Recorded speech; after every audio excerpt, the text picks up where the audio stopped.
அனைவருக்கும் வணக்கம். துலாம் ராசிக்காரர்களுக்கு 3 மற்றும் 6ஆம் இடத்தின் அதிபதியாக இருக்கிறார். சகாயாதிபதியாகவும் ரூணரோக சத்ருஸ்தானாதிபதியாகவும் இருக்கக்கூடிய குரு பகவான் மே 1ஆம் தேதி முதல் அஷ்டமத்தில் நுழைகிறாருங்க.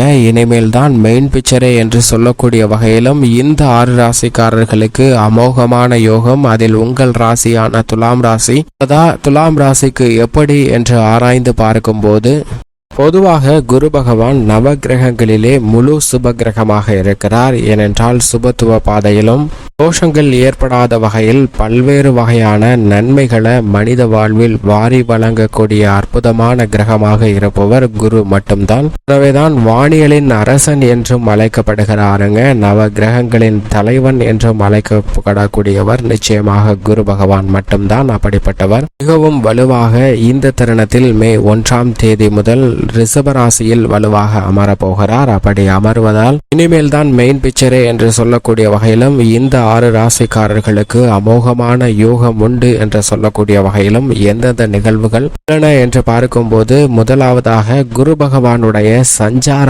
அமைப்பின் பல்வேறு வகையான நன்மைகள் நிறைந்து கிடைப்பதற்கான யோகம் நிச்சயமாக அவர் சஞ்சரிக்கக்கூடிய 2, 4, 5, 7, 9 மற்றும் 11 ஆகிய இடங்கள்ல நல்ல பலன்கள் நிறைந்து கிடைக்கும். அதிலும் குறிப்பாக இந்த இடங்களிலேயே மிக வலுவாக 9 மற்றும் 11 ஆகிய இடங்களில் உச்சபட்ச வளர்ச்சியை அள்ளி கூட பாருங்க.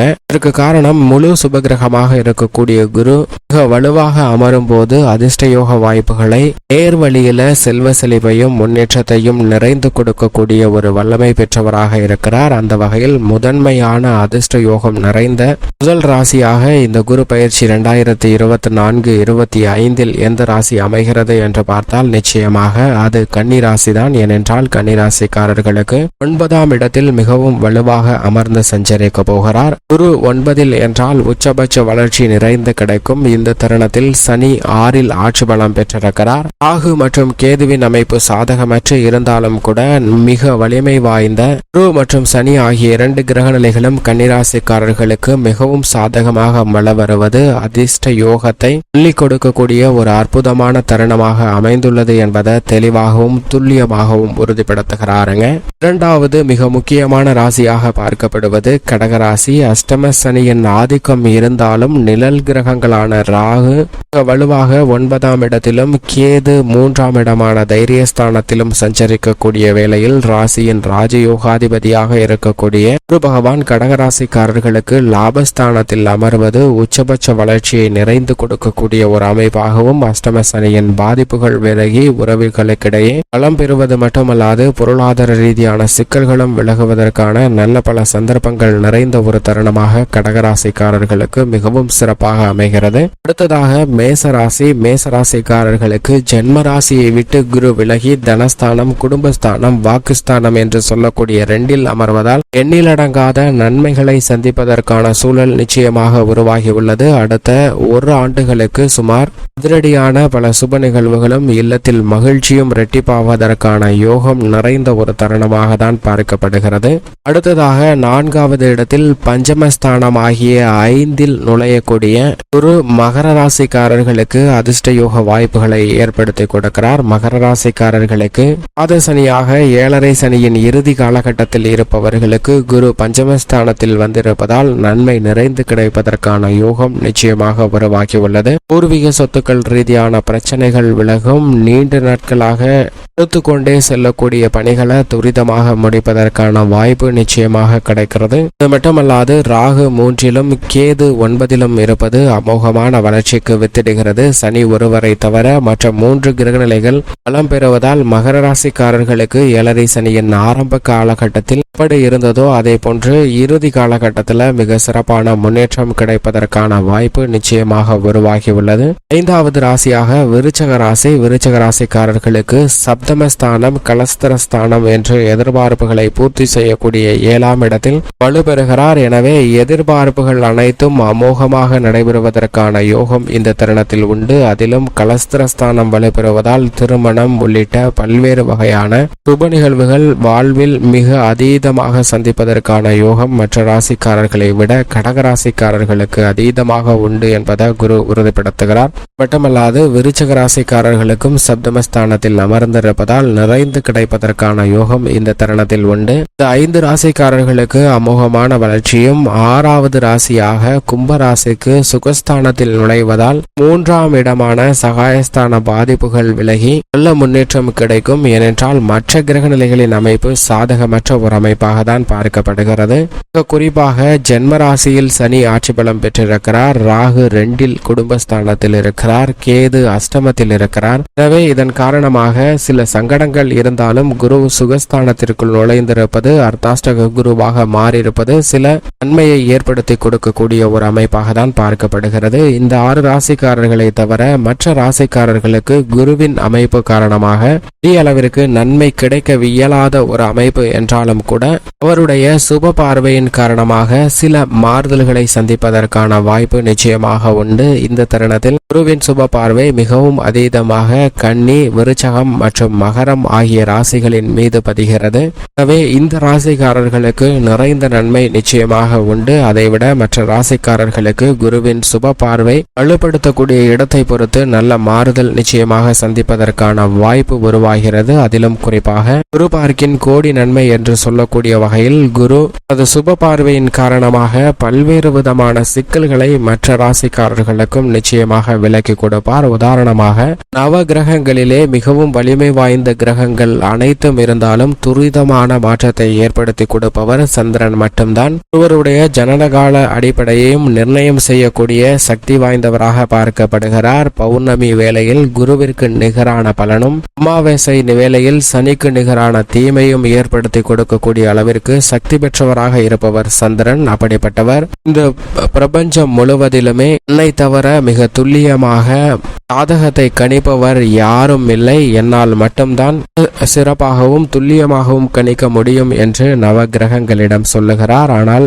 நவ கிரகங்களும் அதை பெரிதாக வாக்குவாதம் செய்யாமல் ஏற்றுக்கொள்கின்றன. ஆனால் குருவிற்கு மட்டும் ஒரு சந்தேகம், அது எப்படி சாத்தியம் என்று ஒரு வினாவை எழுப்புகிறார். உடனே என் மீது சந்தேகமா? உங்களுடைய சந்தேகத்தை நிவர்த்தி செய்கிறேன், ஏதாவது ஜாதகத்தை கொடுங்கள், அதை நான் துல்லியமாக கணித்து சொல்கிறேன் என்று கேட்க குருவும் ஒரு ஜாதகம் ஒன்றை கொடுக்கிறார். அந்த ஜாதகத்தை பார்த்த சந்திரன், இந்த ஜாதகத்தின்படி இந்த குழந்தை பிறந்து 1 வருடத்திலேயே தன்னுடைய ஆயுள் காலம் முடிகிறது. சரியாக 1 வருடம் முடியக்கூடிய வேளையில் ஒரு பாம்பு ஒன்று தீண்டி அந்த குழந்தை இறக்க போகிறது. அந்த பாம்பு அந்த குழந்தையை தீண்டி விட்டு செல்லும் வழியில் கம்பியில் மாட்டி அந்த பாம்பும் இறந்து போக போகிறது என்று குருவிடம் சந்திரன் கணித்து சொல்கிறார். இதை கேட்ட குரு, சரி இது நடக்கிறதா என்று பார்ப்போம் என்று அந்த குழந்தை பிறந்ததற்கு பிறகு அப்படியே நாட்கள் சென்று கொண்டிருக்கின்றன. சில மாதங்கள் கடந்து அந்த 1 வருடத்தை நிறைவு செய்யக்கூடிய தருவாய் வந்தது.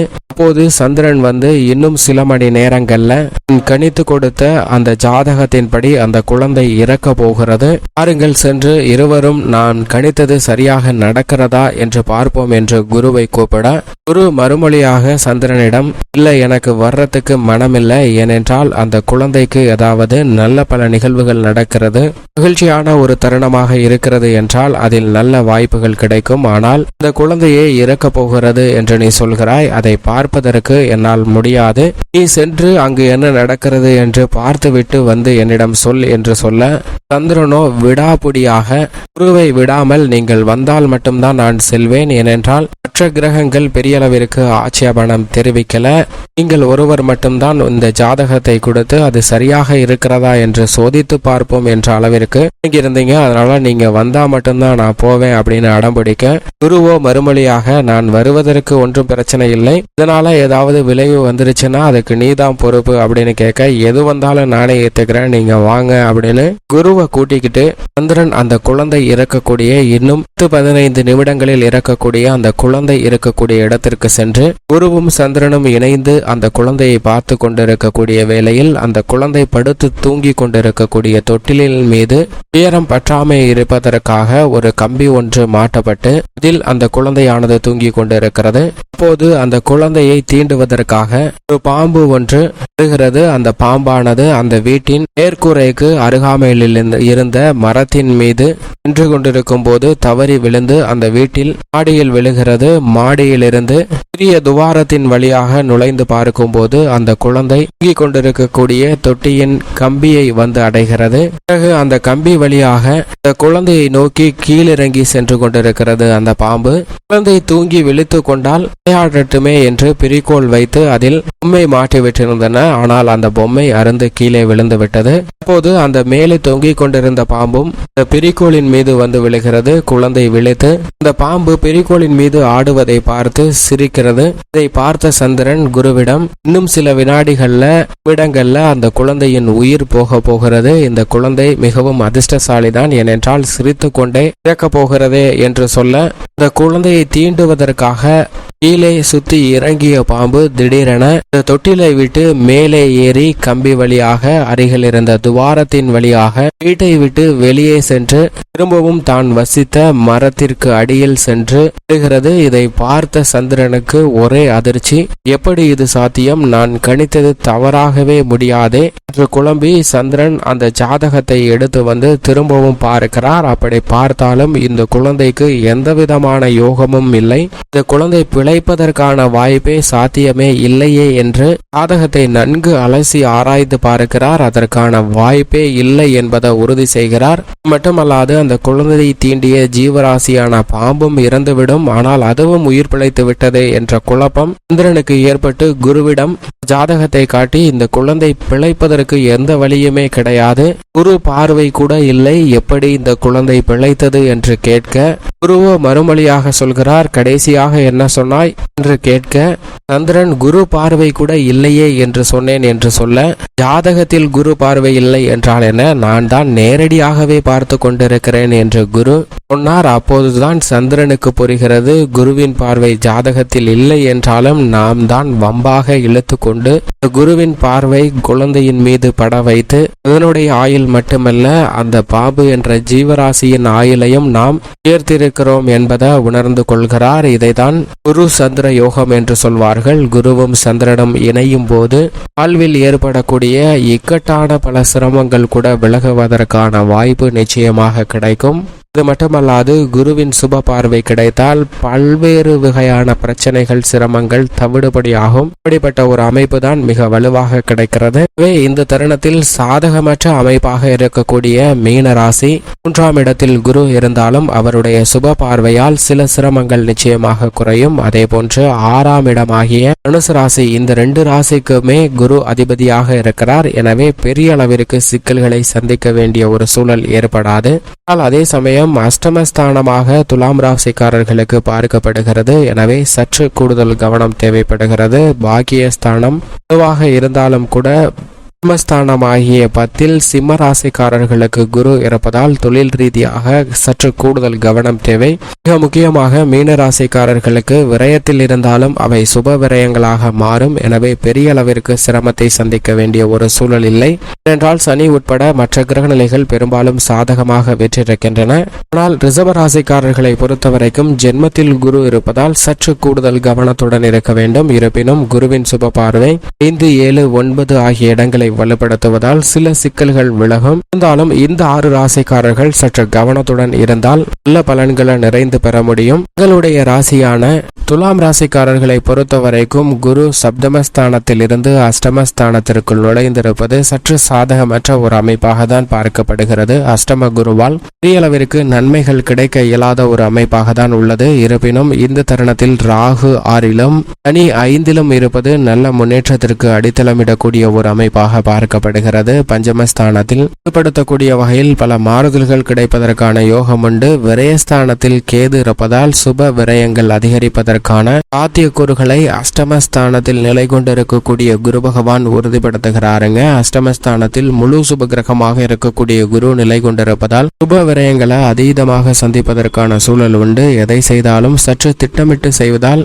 இதில் ஏற்படக்கூடிய விரய செலவுகளை குறைத்து நன்மை நிறைந்தவையாக மாற்றிக்கொள்ளலாம். ஆனால் இந்த தருணத்தில் பாதியில் நின்ற பணிகள், வீடு பராமரித்தல், வாகனம் பராமரித்தல் உள்ளிட்ட பல்வேறு வகையான விரய செலவுகளை மேற்கொள்ளும் போது எதிர்கொள்ள வேண்டிய சில சிக்கல்களை நிச்சயமாக தவிர்ப்பதற்கான சூழல் தனுசு ராசிக்காரர்களின் அதிபதியாக இருக்கக்கூடிய குருவின் அமைப்பால் துலாம் ராசிக்காரர்களுக்கு கிடைப்பதற்கான யோகம் நிச்சயமாக உண்டு. ஏனென்றால் குருவின் பார்வையில் ராசியின் அதிபதியான சுக்கிரனை பகை கிரகமாக பார்க்கிறார். ஆனால் சுக்கிரனின் பார்வையில் சமகிரகமாக இருக்கிறாருங்க குரு. எனவேதான் அவர் அஷ்டமத்தில் இருந்தாலும் கூட இந்த தருணத்தில் நல்ல மாறுதலை சந்திப்பதற்கான யோகம் உருவாகிறது. குரு பார்க்கின் கோடி நன்மை என்று சொல்லக்கூடிய வகையில் குருவின் சுப பார்வை 2, 4 மற்றும் 12 ஆகிய இடங்களில் பதிகிறது. 2ஆம் இடமாகிய தனஸ்தானத்தில் குருவின் சுப பார்வை பதிவதால் குடும்ப வருமானம் உயரும். குடும்பத்தில் பல்வேறு வகையான சுப நிகழ்வுகளை திட்டமிட்டு சிறப்பாக நடத்துவதற்கான வாய்ப்பு உண்டு. குடும்ப உறவுகள் பலப்படும். எதிர்பார்த்து காத்து கொண்டிருக்கக்கூடிய இனிமையான செய்தி கிடைப்பதற்கான சூழல் உண்டு. அது மட்டுமல்லாது 4ஆம் இடத்தை குருவின் சுப பார்வை வலுப்படுத்துவதால் ஆரோக்கிய தொல்லைகள் விலகி சுப நிகழ்வுகளை சிறப்பாக கையாளுவதற்கான யோகம் கிடைக்கிறது. விரயஸ்தானமாகிய 12ஆம் இடத்தை பஞ்சம பார்வையால் பார்ப்பதால் நிச்சயமாக சுப விரயங்களாக மாறும். எனவே புதிதாக நிலம், வீடு, வாகனம் வாங்குவதற்கான அதிர்ஷ்ட யோக வாய்ப்புகளும் குருவின் அமைப்பால் மிக வலுவாக கிடைப்பதற்கான யோகம் நிச்சயமாக துலாம் ராசிக்காரர்களுக்கு கிடைக்கிறது. பெண்மணிகளின் நலனுக்கு பொறுப்பேற்ற குரு அஷ்டமத்தில் இருப்பதால் இந்த தருணத்தில் சற்று நிதானத்துடனும் பொறுமையுடனும் அனைத்து விதமான பணிகளையும் செய்ய வேண்டிய ஒரு தருணமாக நிச்சயமாக துலாம் ராசிக்கார பெண்மணிகளுக்கு பார்க்கப்படுகிறது. அது மட்டுமல்லாது எடுத்தோம் கவர்த்தோம் என்று எந்த விதமான பணிகளிலும் ஈடுபட வேண்டாம். சற்று நிதானமாகவும் பொறுமையாகவும் சிந்தித்து செயல்பட்டால் நல்ல பலன் துலாம் ராசிக்கார பெண்மணிகளுக்கு நிச்சயமாக உண்டு. அஷ்டம குருவால் கல்வியில் எந்த விதமான பாதிப்பும் ஏற்படாது. கல்வியில் நினைத்த நல்ல வளர்ச்சியும் முன்னேற்றமும் நிச்சயமாக கிடைக்க இருக்கிறது. விவசாயம் சார்ந்த பணிகளில் அஷ்டம குருவின் ஆதிக்கம் இருக்கக்கூடிய வேளையில் அலைச்சல் சற்று அதீதமாக சந்திப்பதற்கான சூழல் உண்டு. அலைச்சல் அதிகரித்தாலும் அதற்கு ஏற்றபடி விளைச்சலும் வருமானமும் நிச்சயமாக உயரக்கூடிய ஒரு தருணமாக பார்க்கப்படுகிறது. கால்நடை வளர்ப்பில் சிறப்பான முன்னேற்றம் உண்டு. ஆனால் நிறைய செலவுகளை சந்திப்பதற்கான சூழல் உண்டு என்பதை குரு உறுதிப்படுத்துகிறார். அரசியல் மற்றும் கலைத்துறை சார்ந்த பணிகளிலும் சில எதிர்பாராத விரய செலவுகளை சந்திப்பதற்கான வாய்ப்பு உண்டு. எனவே எப்போதும் சற்று விழிப்புணர்வுடன் செயல்படுவது நல்ல முன்னேற்றத்தை பெற்றுத்தரும். மேலும் சாதகமாக மாற்றிக்கொள்ள நிச்சயமாக துலாம் ராசிக்காரர்கள் குரு பயிற்சி துவங்கியவுடன் ஆலங்குடி திருத்தலம் சென்று குரு பகவானை தரிசித்து வாருங்கள். தங்களுடைய வாழ்வில் ஏற்படக்கூடிய அஷ்டம குருவின் பாதிப்புகள் விலகி நல்ல முன்னேற்றம் நிச்சயமாக கிடைக்கும்.